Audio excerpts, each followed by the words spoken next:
네, 안녕하세요. 매일 아침 빠르게 만나는 미국 주식과 테슬라 소식 아트라운 TV입니다. 6월 미국 증시가 시작되었습니다. 첫째 날 테슬라 주가 어떤 움직임을 보였을까요? 롤러코스터를 탔는데 언제까지 이렇게 롤러코스터를 탈지, 오늘은 왜 롤러코스터를 보였는지 알아보도록 하겠고요. 미국 제조업이 위축이 되고 있는 것 같습니다. 자, 이에 따라 금리 인하 기대감은 상승을 하고 있지만 향후 시나리오가 좀 어떻게 될지 간략하게 한번 말씀을 드리도록 할게요. 3대 지수 하나 먼저 간략히 살펴보고 가도록 하겠습니다. 자, 저번 주에는 다우 지수가 막판에 큰 반등을 보여주긴 했는데 오늘은 다우 지수가 하락하고 나스닥이 오르는 모습을 보여주었어요. 다우 지수가 오늘 더 많이 빠질 수도 있었는데 0.3% 빠지는데 그래도 그쳤습니다. 오늘 다우 지수가 약했던 이유는요. 미국 제조업 경기가 두 달째 위축되고 있다라는 신호가 나왔기 때문입니다. 아무래도 다우 지수는 전통적인 사업이라고 볼 수 있는 이 제조업에 좀 더 연관이 있는 지수라고 볼 수 있겠는데요. 나스닥보다 더 크게 영향을 받은 것 같습니다. 이 5월달 ISM 제조 구매 관리자 지수 PMI 지수라고 하죠. 이게 발표가 되었는데 매월 첫째 날에 발표가 됩니다. 여기 보시면 뭐 4월 1일, 5월 1일, 6월 3일 첫째 날 영업일에 발표가 된다라고 보시면 되겠고, 당연히 첫째 날 발표되니까 그 전달 기준의 지수가 발표가 되겠죠. 자, 이렇게 50에다가 선을 그을 수 있는데 50을 초과하면 경기가 상승 중에 있다라는 뜻이고요. 50 이하면 경기가 위축되었다라고 보시면 됩니다. 최근에 3월 달에 50.3을 찍고 경기가 반등하나 싶었더니, 자, 2개월 연속 4월 달, 5월 달 50 이하를 보이고 있어요. 예측치보다도 계속해서 낮게 나오고 있고 이번 5월 달 수치는 4월 달보다 낮은 48.7이 나왔습니다. 미국 제조업이 위축되고 있다라는 것을 확인해 볼 수 있는데요. 자, 이에 따라서 다우지수가 오늘 하락을 했습니다. 자, 하지만 미국 제조업 위축은요, 미국 경제 둔화를 뜻하기도 하고요. 자, 이에 따라서 금리 인하 가능성 오히려 올라갈 수 있겠죠. 아무래도 경기가 하강하고 있다라고 생각이 들면은 금리 인하를 통해서 경기를 부양할 필요가 있으니까 PMI 지수가 낮게 나오면서 금리 인하 확률 크게 올라갔습니다. 자, 일단 6월 12일 이번 달에 FOMC 회의가 있지만 금리 인하 확률은 0%입니다. 다만 오늘 PMI 지수가 이렇게 위축이 되는 모습이 나오면서 9월달 금리 인하 확률 큰 폭으로 올라갔어요. 50%대를 보이다가 이제는 60%대까지 다시 올라왔습니다. 최근에 9월달 금리 인하 확률이 40%대까지 떨어지기도 했죠. 근데 다시 한번 60%대까지 올랐어요. 자, 이러자 11월달 금리 인하 확률은 73%대까지 올라왔고 12월달에 두 번째 금리 인하 확률도 지금 나오고 있습니다. 시장은 연내 두 차례 금리 인하까지 기대를 하고 있어요. 한 차례 금리 인하라든지 올해 연내 금리 인하 없을 수도 있다라는 분위기도 있었지만 다시 한번 올라가고 있는 분위기입니다. 다만 생각해 볼 필요가 있는 점은요, 미국 경기가 지금 위축되고 있다라는 점이에요. 자, 어쨌든 이 주가라는 건 경기에 따라 크게 좌지우지됩니다. 경기가 좋아야지 올라갈 수 있어요. 향후 경기가 하락한다라는 것은 주가의 하락을 뜻하기도 합니다. 자, 그리고 11월 달은 바야흐로 미국 대선이 있고요. 미국 대선까지는 어느 정도 바이든 정부의 재선을 위해서라도 어느 정도 경기를 부양하려고 할 거예요. 그러니까 주가가 어느 정도 버틸 수 있겠지만 만약 대선이 끝나고 실제로 금리 인하가 시작된다라고 하면은 오히려 미국 증시가 좀 하강할 수도 있겠습니다. 금리 인하를 시작한다라는 건 미국 경기가 후퇴하고 있다라는 것을 또 입증하는 이벤트가 될 수도 있어요. 자, 그렇기 때문에 실제로 금리 인하가 시작된다는 것은 오히려 경계할 필요도 있을 것도 같습니다. 계속해서 이 확률을 트래킹하면서 알려드리도록 하겠고요. 자, 오늘 나스닥은 좋았어요. 그 이유는 엔비디아가 계속 좋았기 때문입니다. 엔비디아, 애플, 메타, 아마존과 같이 AI 빅테크 기업들이 오늘 주가를 선방을 하면서 나스닥은 좋은 모습을 보였지만 PMI 수치와 함께 유가 역시 크게 떨어지면서요. 에너지라든지 다우와 관련된 종목들은 좋지 않았습니다. 테슬라도 오늘 1% 정도 하락을 보여주었어요. 테슬라는 금일 1% 하락한 176.29불로 마감을 했습니다. 오늘 윗꼬리를 길게 달면서 182.64불까지도 장중에 오르기도 했어요. 보시면 계속해서 170불대에서 185불 사이에 작은 박스권을 보이고 있습니다. 자, 이렇게 테슬라를 1시간 봉 차트로 봤을 때 여기 보이면 이 캔들 하나가 1시간을 뜻해요. 주가가 이렇게 롤러코스터를 타고 있는 모습 확인해 볼 수 있습니다. 자, 금일 월요일장 시작도 그렇게 좋지는 않게 시작했어요. 미국 뉴욕 시간 기준으로 장이 시작된 9시에 테슬라의 리콜 뉴스가 떠졌습니다. 안전벨트 경고 시스템 문제로 12만 5천 대 이상 차량을 리콜하겠다라고 잭스닷컴에서 뉴스를 발표를 했어요. 자, 바로 이때가 되겠는데 그럼에도 불구하고 뉴스가 발표되자마자 주가가 182불까지 오르기도 했습니다. 자, 이 뉴스가 그렇게 큰 영향을 미치지는 못한 것이죠. 자, 그 이유는 12만 5천 대 규모도 작고요. 실제 물리적인 리콜이 필요한 것이 아니라 이번 달 OTA 업데이트를 통해서 이 리콜을 해결할 수 있기 때문입니다. 장이 시작되자마자 안 좋은 뉴스가 나왔지만 갑자기 주가가 이렇게 급등한 이유, 182.66불까지 오른 이유는 일단 동시간대에 나온 뉴스를 통해서 알아볼 수 있는데요. 베런스닷컴에서 테슬라에게 뭐 나쁜 뉴스도 있고 좋은 뉴스도 있다라는 기사를 보냈어요. 좀 전에 나쁜 뉴스 제가 알려드렸고 좋은 소식은 테슬라가 여전히 일하기 좋은 곳으로 인기가 높다라는 점입니다. 테슬라가 최근 발표한 보고서에 따르면요. 작년에 무려 590만 건의 채용 지원서를 접수를 받은 테슬라라고 합니다. 2022년에는 360만 건, 2021년에는 300만 건이었대요. 그러니까 테슬라의 인기가 굉장히 높아지는 것을 확인해 볼 수 있죠. 테슬라 같은 기술 기업에 있어서는 역시나 좋은 엔지니어와 좋은 기술자들을 채용하는 게 중요하다라고 볼 수 있겠는데 이렇게 채용 시장에서 인기가 높다라는 건 테슬라에게 당연히 좋은 뉴스가 되겠습니다. 그리고 이 밸런스닷컴에서는 또 하나의 정보를 제공을 해주고 있는데요. 테슬라는 2023년 14만 명의 직원으로 마감을 했어요. 그러니까 2023년 말까지 14만 명의 임직원을 고용한 것으로 나타났는데 2022년에는 12만 8천 명이었다고 합니다. 그러니까 이때 대비 12,000명 정도 2023년에 더 뽑은 거죠. 하지만 뭐 아시다시피 4월 달에 대규모 정리 해고를 단행을 했죠. 자, 그래서 현재 인력은 아마도 13만 명대일 것으로 지금 이 밸런스닷컴은 추측을 하고 있네요. 일론 머스크 의견에 따르면 이러한 정리 해고를 통해서 인력의 효율을 25에서 30% 정도로 올릴 수 있다라고 합니다.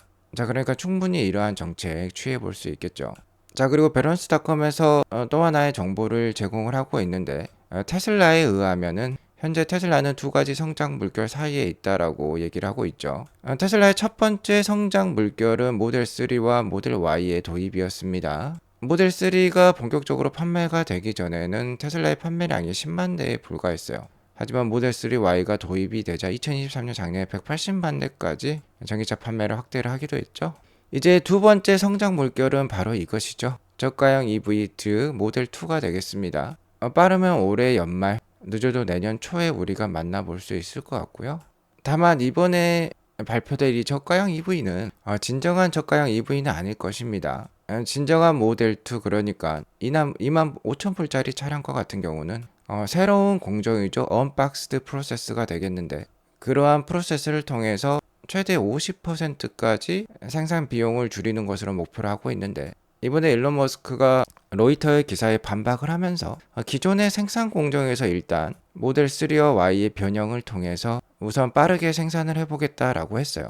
그러니까 올해 말이나 내년 초에 나올 저가형 EV는 진정한 저가형 EV는 아닐 수 있어요. 그리고 아무래도 로보택시와 좀 더 구별이 되는 차량이 될 수 있겠습니다. 아무튼 테슬라의 두 번째 성장 물결은 저가형 EV와 자율주행 기술이 될 것 같습니다. 자, 그리고 월스트리트는 그러니까 미국 기관들의 컨센서스가 되겠죠. 2분기에 테슬라 판매량을 45만 2천 대로 지금 보고 있다라고 해요. 테슬라가 1분기에 38만 7천 대를 납품을 하면서 주가에도 큰 충격을 주었었는데 이것보다는 높게 나오지만 YOY 즉 1년 전 대비로는 2분기 수치가 약 한 14,000대 정도 감소한 수치를 보일 것으로 예상을 하고 있습니다. 일단은 2분기에 45만 2천 대 정도만 나와도 좋겠어요. 아직까지 기관들의 컨센서스 역시 높은 수준으로 보이기는 합니다. 다만 1분기보다는 많이 나올 것으로 예상이 되니까 이 점은 다행이라고 볼 수 있겠죠. 아무튼 여전히 테슬라가 일하기 좋은 회사로 인기가 높다라는 소식에 주가가 오늘 오전까지 182불 이상까지 올랐다가 하지만 다시 한번 이렇게 급락하는 모습이 나왔습니다. 테슬라의 급락 시점에 나온 또 뉴스가 10시 30분 정도에 나온 건데 여기 보시면 BYD jumps on sales라는 말이 있어요. 자, 이 기사를 읽어보면 BYD가 2분기에 테슬라를 앞지를 것이라고 합니다. 실제로 1분기에는요, 그러니까 전분기가 되겠죠. 테슬라가 배터리 EV 판매에서는 BYD를 앞섰었어요. 자, 즉 이런 그래프였습니다. 두 회사 모두 작년 4분기 대비 이렇게 뚝 떨어진 1분기 판매량을 보여주었어요. 뭐 당연히 계절적인 요인도 있죠. 원래 자동차 판매는 하반기에 좀 더 집중이 됩니다. 4분기 판매량이 가장 많이 나오기 마련인데요. 1분기 판매량이 떨어졌는데 BYD가 훨씬 더 많이 떨어졌어요. 테슬라는 배터리 EV 기준 1분기 38만 7천 대를 판매를 했고 BYD는 30만 대였습니다. 자, 하지만 인베스터스 비즈니스 데일리에 따르면은 자, 이랬던 결과가 바뀐다라는 것이죠. 현재 6월이 시작되었고 5월달 BYD 매출이 전체 33만 1000대로 나왔습니다. 자, 분기 기준으로 하면 여기다 곱하기 3을 하면 거의 100만 대에 육박하는 엄청난 판매량을 보일 수 있다라는 것이죠. 자, 물론 여기에 있는 판매량은 플러그인 하이브리드 판매량 18만 4천 대도 포함된 거예요. 순수 배터리 EV 판매로만 보면 BYD는 5월 달에 14만 6천 대를 납품을 했다라고 합니다. 자, 14만 6천 대 곱하기 3을 하면 BYD의 2분기 배터리 예상 판매량이 나오겠죠. 약 한 43만 8천 대까지 보이고 있는데요. 1분기에 30만 대를 판매를 했으니까 훨씬 더 올라간 숫자라고 볼 수 있겠죠. 자, 이 정도 판매량으로 본 기사에서는 BYD가 2분기에 테슬라로부터 배터리 EV 크라운, 그러니까 왕관을 회수할 수 있다라고 얘기를 하고 있습니다. 기관들은 2분기 테슬라 판매량을 45만 대까지 보고 있지만 트로이 테슬라이크는 41만 8천 대도 최근에 제시를 했었어요. 트로이 테슬라이크의 말이 사실이라고 하면 자, BYD의 판매량이 테슬라를 2분기에 앞설 수 있겠죠. 자, 어쨌든 1분기 판매량을 가장 잘 맞췄던 게 트로이 테슬라이크인 것은 맞습니다. 어쨌든 이 표를 보더라도 BYD의 전체 판매량은 2분기에 거의 100만 대까지 육박하는, 다시 이렇게 점프하는 모습이 나오고 있으니까 왠지 중국에서 테슬라가 BYD의 경쟁에 밀린 것 같다 라고 생각이 들 수 있는 기사라고 볼 수 있겠죠. 자, 그러면서 이렇게 주가가 한 번에 훅 빠졌어요. 자, 하지만 5월달 말부터의 테슬라 주가 움직임을 보면 계속해서 이렇게 롤러코스터를 타면서 박스권 장세를 보여주고 있습니다. 그래서 오늘 이런 기사들에 따라서 주가가 이렇게 크게 롤러코스터를 탔지만 일단 뭐 그렇게 큰 의미를 둘 기사들은 아닌 것 같습니다. 테슬라의 일봉 차트를 보면 이렇게 삼각 수렴형의 패턴으로서 힘을 모아가고 있고요. 역시나 테슬라 주가의 분수령은 6월 5일부터 6월 13일 사이가 될 것 같습니다. 단기적으로 테슬라 주가에 있어서 중요한 것은 6월 5일과 6일 사이에 있을 EU의 대중국 관세 결정이 되겠고요. 자, 이에 따라서 주가가 단기적으로 크게 움직일 수 있겠지만 테슬라 자체적으로 가장 중요한 이슈는 6월 13일 한국 시간 6월 14일에 있을 테슬라 주주총회가 될 것 같습니다. 일론 머스크의 보상 플랜과 관련해서 투표 결과가 나올 것이고 이 결과에 따라서 테슬라 주가가 가장 크게 움직일 수 있어요. 일단 게리 블랙에 따르면 기관들의 뷰를 대변한다라고 볼 수 있겠는데 이번 주총에서 일론 머스크가 이길 가능성을 높게 점치고 있습니다. 일론 머스크의 패키지가 승인이 되고 나면 테슬라 주가가 반짝 상승할 수 있겠어요. 왜냐면 일론 머스크가 테슬라를 떠날 수 있다라는 불확실성이 해소가 되기 때문이죠. 자, 하지만 문제는 테슬라의 펀더멘털이 계속해서 이렇게 악화되고 있다라는 것입니다. 테슬라의 펀더멘털을 보여주는 이 빨간색 선 EPS가 되겠는데요. 올해 예상 EPS가 거의 2.4불대까지도 내려왔어요. 자, 이러한 상황에서 2분기 인도량 기관들의 컨센서스가 25만 대를 넘어가고 있는데 트로이 테슬라이크는 21만 8천 대까지도 보고 있다라고 했죠. 기관들의 컨센서스가 높게 되면 아무래도 2분기 실적 발표 시 이를 미스를 할 수 있기 때문에 주가에 압박이 있을 수 있다라고 볼 수 있겠죠. 그러나 이러한 단기적인 이슈들을 모두 커버할 수 있는 게 역시나 자율주행 기술이 되겠습니다. 자, 아직까지는 버전 12.4에 대한 리뷰들이 거의 올라오고 있지 않아요. 올라오면 제가 분석하고 말씀해 드릴 건데 별로 그런 거는 올라오고 있지 않고, 다만 8월 8일 로보택시 이벤트가 로보택시 주행과 사고가 발생했을 때 이에 대한 책임을 테슬라가 수용을 할 수 있는, 그리고 규제 승인에 대한 명확한 계획을 테슬라가 8월 8일 제시를 할 수 있다라고 하면은 자, 이게 바로 이제는 Supervised FSD가 아니라 Unsupervised FSD가 되겠죠. 이렇게 적극적으로 테슬라가 기술에 대해서, 로보택시 기술에 대해서 자신감 있게 발표할 수 있다라고 하면은 주가에 상당히 긍정적일 것입니다. 자, 그러니까 이런 테슬라의 펀더멘털 악화를 한 번에 뒤엎을 수 있는 이벤트가 이 8월 8일 로보택시 공개가 되겠고요. 자, 그 이후에 중국 내 FSD 출시까지 이어진다라고 하면은 금상첨화라고 볼 수 있겠죠. 아무튼 이 날짜가 8월 8일이기 때문에 중국인들이 또 가장 좋아하는 숫자고, 일론 머스크도 중국을 염두에 두고 8월 8일로 날짜를 정하기도 했습니다. 자, 그러니까 이렇게 EPS는 하강을 하고 있지만 6월 13일 일론 머스크의 승리를 시작으로 8월 8일까지 이러한 기대감이 지속이 된다라고 하면은 지지부진한 주가 흐름을 뒤엎고 이렇게 주가가 상승을 할 수도 있겠죠. 아무튼 엔비디아 주가는 이렇게 계속 천정부지로 오르고 있는데 어쨌든 이 다음에 10년의 AI 주가 상승은 테슬라가 충분히 견인할 수 있다라고 봅니다. 올해 용의 해죠. 뭐 청룡의 해인가요? 어쨌든 테슬라는 잠룡이라고 볼 수 있겠어요. 아직도 잠자고 있는 용입니다. 이미 엔비디아는 AI계에서 승천한 용이라고 볼 수 있겠죠. 잠룡을 통해서 향후 10년 AI 주식을 AI 시대를 대비할 필요가 있을 것 같아요. 또 하나의 뉴스를 알려드리자고 하면은 6월 5일에서 6월 6일 정도에 스타쉽 4차 발사가 있습니다. 이번 발사도 좀 성공적으로 끝이 나서 테슬라 주가에도 도움이 되었으면 하네요. 오늘 방송은 이것으로 마치겠고요. 오늘 방송이 도움이 되었으면 구독과 좋아요 알람 설정 꼭 눌러주세요. 행복한 하루 되시기 바라겠습니다. 감사합니다.